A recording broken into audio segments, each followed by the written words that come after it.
Assalamualaikum warahmatullahi wabarakatuh. Selamat pagi anak-anak semuanya. Semoga anak-anak semua dalam keadaan sehat-sehat selalu. Baiklah, hari ini kita akan belajar di tema 8 subtema 2 pembelajaran 3. Materi yang akan kita pelajari hari ini adalah tentang jenis usaha yang dikelola sendiri. Usaha yang dikelola sendiri disebut usaha perorangan.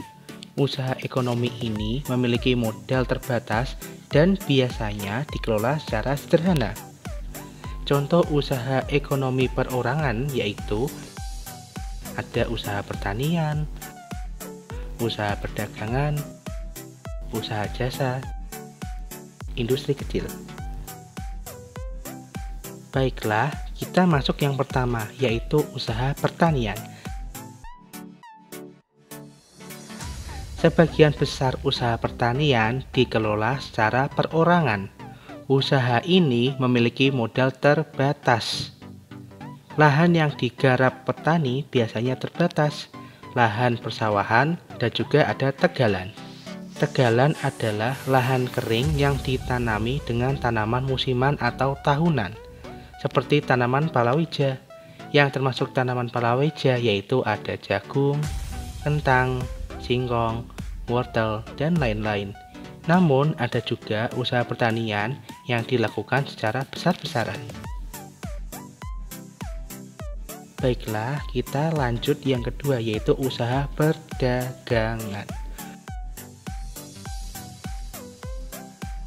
Usaha perdagangan secara perorangan biasanya berskala kecil dan sedang.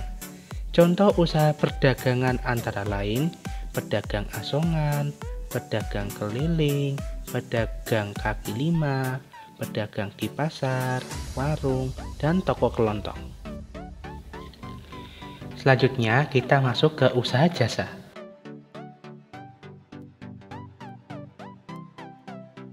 Perhatikan usaha jasa perorangan di daerah sekitarmu. Coba sebutkan usaha jasa tersebut. Jika masih bingung, secara umum banyak usaha jasa yang dikelola secara perorangan yang ada di sekitar kita. Contohnya ada usaha salon, fotokopi, bengkel, potong rambut, dan penjualan pulsa.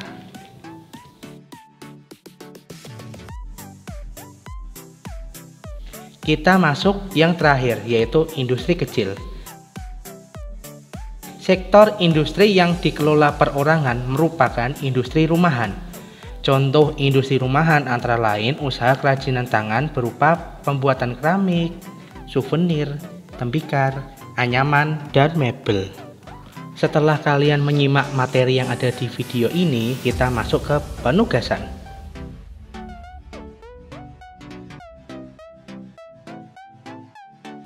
Ayo kita menjawab pertanyaan yang ada di bawah ini. Yang pertama, apa yang dimaksud usaha ekonomi yang dikelola sendiri? Yang kedua, apa ciri-ciri usaha ekonomi yang dikelola sendiri?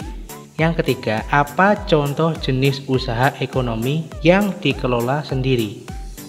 Silahkan anak-anak untuk pause video ini terlebih dahulu dan bisa mengerjakan di buku tugas masing-masing. Jangan lupa soal dan jawaban ditulis untuk memudahkan kalian belajar. Ingat, dikerjakan dulu tugasnya, baru dilanjut videonya. Jika sudah selesai, anak-anak bisa melanjutkan video ini untuk mengkoreksi jawaban kalian dengan jawaban yang ada di video ini. Kita mulai ya. Nomor 1, apa yang dimaksud usaha ekonomi yang dikelola sendiri? Jawabannya yaitu usaha ekonomi yang dikelola sendiri adalah usaha ekonomi yang pemilik dan pengelolanya perseorangan, bukan kelompok. Nomor 2, apa ciri-ciri usaha ekonomi yang dikelola sendiri? Jawabannya yaitu ciri-ciri usaha yang dikelola sendiri adalah modal terbatas dan dikelola secara sederhana. Nomor 3, apa contoh-contoh jenis usaha ekonomi yang dikelola sendiri? Jawabannya yaitu contoh-contoh jenis usaha ekonomi yang dikelola sendiri antara lain petani menanam padi di sawah, pedagang bakso, usaha potong rambut, bengkel mobil, perajin keramik, dan usaha penyewaan mobil. Itu tadi jawabannya, semoga tetap dipelajari ya anak-anak. Sekarang kita lanjutkan materi kita ya. Usaha masyarakat banyak dipengaruhi oleh kondisi geografis tempat tinggalnya. Sebagai contoh di Bali, keindahan alam dan keunikan budaya di Pulau Bali menjadikan industri pariwisata berkembang pesat.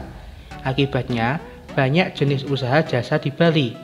Tahukah kamu keunikan budaya di Bali? Bali merupakan tujuan wisata yang sangat terkenal, baik di dalam negeri maupun di luar negeri.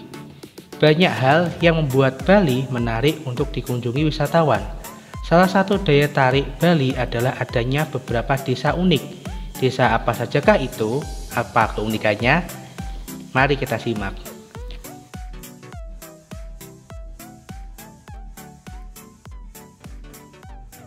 Kita masuk ke desa pertama, yaitu Desa Tenganan. Desa Tenganan terletak di Kecamatan Manggis, Kabupaten Karangasem di sebelah timur Pulau Bali. Desa Tenganan merupakan salah satu desa tertua di Bali. Masyarakat desa ini masih menjunjung tinggi nilai adat dan budaya. Desa Tenganan merupakan salah satu desa Bali Aga atau desa asli suku Bali. Desa ini terkenal dengan kesederhanaannya. Bisa dilihat pada gambar bahwa struktur bangunannya pun masih sangat sederhana. Kemudian kita masuk yang kedua, yaitu Desa Trunyan. Desa Trunyan terletak di pinggir Danau Batur, Kintamani, Kabupaten Bangli, Bali Utara. Keunikan desa ini adalah tradisi pemakamannya. Pada masyarakat Hindu Bali, jenazah orang meninggal akan dibakar atau yang disebut ngaben. Namun di Desa Trunyan, jenazah orang meninggal hanya diletakkan di atas tanah, di dalam gua, bahkan di atas pohon. Tradisi ini mereka sebut dengan istilah mepasah. Desa yang ketiga adalah Desa Penglipuran. Desa Penglipuran terletak di Kabupaten Bangli, lebih kurang 45 km dari kota Denpasar. Desa ini memiliki struktur bangunan yang teratur dan rapi.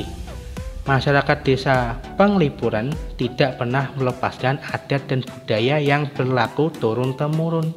Oleh karena itu, masyarakat Desa Penglipuran banyak melakukan acara adat seperti pemasangan dan penurunan odalan serta perayaan galungan dan hari besar lainnya.